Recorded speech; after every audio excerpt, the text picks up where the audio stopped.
Hey everybody, I hope you're doing well. Today I wanted to go over our workflow, our post-production workflow when we're working on a larger form film. Over the last couple years, I've been asked to redo this video because people have asked, how do you move from, accumulating all this footage to making sure you have backups and not have stress and anxiety and then end up in post and having everything backed up. So I'm going to show you kind of how we've done it. About 4 years ago, I did this video and it's just been updated since then. We've just refined the systems and I thought it would be helpful. So recently we just got back from Guatemala on a hour-long documentary, and before we left we really thought through the workflow, because how that affects the bottom line is the more efficient that we are and the more we think about time and money and all those things, the better we can accurately predict what our budget's going to be. So before we get into this, I want to mention the hardest part about buying drives and everything for us is figuring out on 21 days how much you're actually going to shoot. What we started to do is break down the cameras and the format. So picking the format that we're going to shoot in, whether it's RAW or whether it's HVC or whatever it is. We were shooting on Canon C70s, and we'll have more videos on that stuff. But the piece of it is picking how much your card can handle, but then really thinking backwards as far as how it's going to actually end up on the drive and how much space it's going to take. Because ultimately, for each terabyte, you're going to pay X number of dollars. So for us on this film, we started calculating on an 8-hour day how many hours we were actually going to shoot. So at first I thought on an 8-hour day we'd be shooting 6 hours a day, and my DP said, TC, we'd be crazy if two cameras were rolling for that amount of time. But what it all calculated down into is that we'd be shooting between 600 and a terabyte a day, depending on if we were shooting interviews, is where most of that heavy shooting comes from. So with that, these guys had 2 cards in each camera. This is our card stack. This is kind of what we bring everywhere. I do need to mention all of this stuff. There's a lot of OWC stuff here. We're not paid by them. They've sent us some card readers and things over the years, but everything else has been paid for. So this is not an endorsed video. And I'll tell you the pros and cons of all this stuff here in a second. But they did send us some cards too. I do need to mention that. So let's go back to it. So when we finally calculated all this, we realized we would be shooting conservatively about 700 gigabytes a day up to 1,000. So then we knew we were shooting for 16 days. So when you take that average and say, call it 850, so 850 gigabytes times 16 days would tell us how many terabytes we'd need for the shoot. So that's how all this stuff is calculated. And then we go buy those drives, and this is just a kind of a pro tip. We buy new drives for every project. Not necessarily all the drives, but we calculate what we're going to need for that film as far as how we're going to offload it in the workflow. So all of these drives they get recycled depending on their speed. All right, so let's get back to the workflow. So it starts with our cards. So first off, get great cards. The cheaper the card, the slower they are. Well, you're paying time for money. So if you get fast cards, they offload faster, they work better. So I just suggest getting good cards. So the first step every night when we come back is to take the cards and to put them into card readers. The next piece of this is get good card readers because they're faster and they're more reliable. OWC makes a 2-card slot. That's pretty helpful. We also use this SanDisk thing, which actually has a micro SD in it, which is really helpful if you're shooting on Osmos or action cams and things like that. So we kind of carry both of these all the time. Also, it's good to have backups. All right, the next piece that you're going to need is, or the next piece that we need, and that's really helpful, is we take a lot of cables. One of the things that I learned pretty quick was I used to just bring a lot of cables and then realize that some cables are slower than others. So we now mark them with white tape. These are all Thunderbolt 4, which making sure that there's no bottleneck in the workflow. So good cables. Another tip is a good power strip, which I don't have here. It's just good to have. You can plug everything in and make sure you get a surge protector. And I usually get one on a 10-foot cable. I've had one for like 20 years that I just have carried everywhere in the world, that just, you plug everything in, you can charge things, and it just kind of sits next. It's part of this whole setup.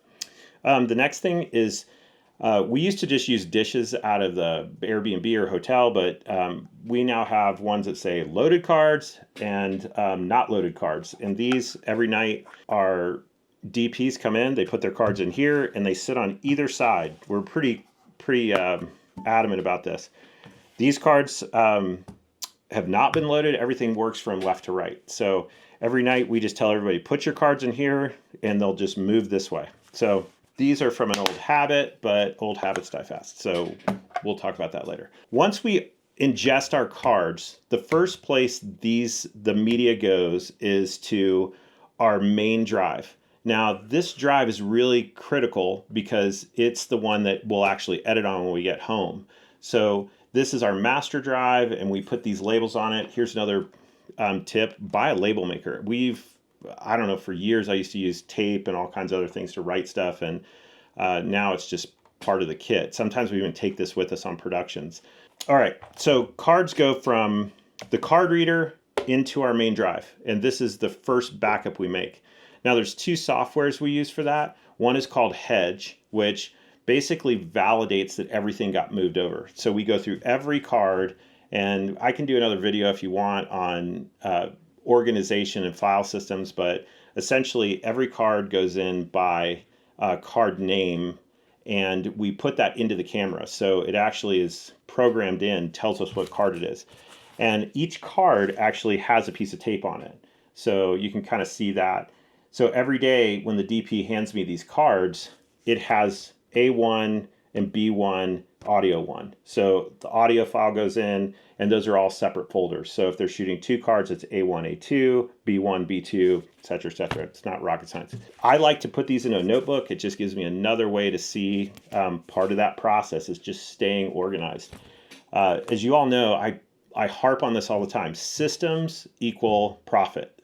And if you don't have your systems dialed in, you can just waste so much time, and your $200 profit turns into $10 because it took you 2 weeks to do a job because you weren't organized here, or I wasn't organized here. Let me correct myself. All right, so let's get back to it. So once the card goes in, it comes in with a piece of paper on it. It goes directly into the card reader. Once it goes to the card reader, it goes to our main drive. We use Hedge then to offload our footage into a folder system. Now, once that's done, we go to the next drive, which is the second backup drive. Now, these are all labeled with how many terabytes are on them. So this is a 32, this is a 16. I knew this project was probably going to be about 15 terabytes, but we happen to have an old drive that was 32, so it didn't matter. So then we use a different software to move from here to here. This is called Carbon Copy Cloner. You can look it up, it's super easy, but you can program it so that you just actually hit a button every day. And it already knows if you just say, every day this needs to go to here, and you create a file system that just makes sure it goes to here. So Carbon Copy Cloner goes to here. Once this is done, we actually then go to, and I'll talk about these drives here in a second. We go to the third set of drives, which again, Carbon Copy Cloner to this, to this. So this is our third backup. Now, we always make 3 backups. Some people will say it's crazy, but when we're spending hundreds of thousands of dollars on a project, even if it's $25,000, if you have to go back and do it, sometimes your margins will go out the window if you have to go back. Years ago, we had a drive get lost, and we had to go back and shoot 3 or 4 interviews, which we had to bring the crew and equipment and everything back in. So that is it just kept me going on 3 backups. So now I have my first drive. This is my main drive that I'm going to edit on when I get home. This is my secondary drive that's just a backup, and these are a third drive that the whole film goes on. Now, when we travel home, these 2 drives, or this drive that is basically accumulation of those, this goes with somebody else flying home, and then they send it back to us once they get home. That's if the plane goes down or something crazy happens. I don't want to have to deal with knowing that I had all my eggs in one basket. So I'll pay the $20 in shipping to have something sent back to me, just to know, for the peace of mind and not having to stress about it. One tip, and I know this sounds stupid, but don't put these under the airplane. Bring them on the plane with you. Carry it like, a handcuff thing that, I always think about it. It's like, wherever this goes, it's handcuffed to me. I always know where the film is, especially on my way home, because I'm always nervous about it. So once we get rid of all this, again, we'll go over drives here in a second. Once this is all done, I come home and I've got my main drive. So if this is good and everything's kosher, we then move to this drive. Now this is a RAID 3x5 drive. Now this is rated as one big drive so this is 48 terabytes. So I don't know, there's, 4, or I don't know how many terabytes is in there, but These are all looped together, so it's one really fast drive. That's when you RAID 4 drives together, you can get a lot of speed out of these, and it works really well. So when I get home, I carbon copy cloner this drive, my main drive, to this drive. When we're done with our project, we just send it here through Carbon Copy Cloner. It just makes sure that this is a duplicated copy every day that is in-house. Now, the second thing we do when we get home is, because I don't want all my money in these drives, so these are really expensive, these aren't as expensive. So the second thing we do is that these are the drives that go inside of here, is that we put one of these in here and make this an entire copy of this. And this goes off-site. So when that lives somewhere else, if there's fire or some act of God that happens, I know I have a copy of my movie that I can always come back to. Now, once you start editing, you're going to have one other piece that kind of goes in here, and that is your project files. So every night, the project file lives on this drive. It also lives on this drive, and then the project file lives on Dropbox. And all that can be set up automatically through Carbon Copy Cloner. So it just keeps everything updated every night. Now, when the film is done and we're finished with all the production and everything, we'll back up the entire movie on one of these, and that lives offsite. And then we usually keep a copy of the movie here because there's usually some marketing stuff or distribution stuff if people need a different type of file for a film festival, or if we need to change something, we always keep a file in-house. So, but the movie itself is always living somewhere else. So that's the workflow. The most important thing to remember is 3 backups, good cables, Carbon Copy Cloner, and Hedge. Those are the things that make the workflow. You'll work around it. You'll probably create some system that's better than ours, but that has been able to buy us so much time. All right, so let's talk about these drives. So in my version of this I did like 4 years ago, we were using these type drives. So the difference between these two drives is these are just substantially slower. Now, we've come across where we had 2 or 3 feature films, and so it allowed us to upgrade our systems. So all of these are running at about 2,300 to 3,000 RPMs or whatever it is. I don't know all the technical lingo, but they're really fast. These are running like 300 to 400 tops. So where this all calculates down into is the time you spend on production doing your offloads. So with our films, I might make an investment of a couple $1,000s into buying faster drives, and then I just upgrade over time. So this drive has done 3 feature films. Once I'm done with that, it goes on to a slower drive, and I can always work off of this, but it's just not very fast. But I can do that later because there's probably small tweaks. But during production, or during production and post-production, I want the fastest drive possible. So let me tell you about the drives that we've bought. I'm not saying that it's the best thing, but I'll just give you an honest review of all this stuff. These are the OWC drives. These are both 8 terabyte. They're crazy expensive, but they're bomb-proof, and I'll use these for years. We have 4 of these that we stack together, and they just rotate through projects. This was an investment. When we have a feature film, we have a line item in the budget. And in doc film school, we talk about this. Like, what is your line item for hard drive? Sometimes it's like $5,000 or $2,000. But sometimes I can rotate stuff through, or sometimes I might want to make an investment in it.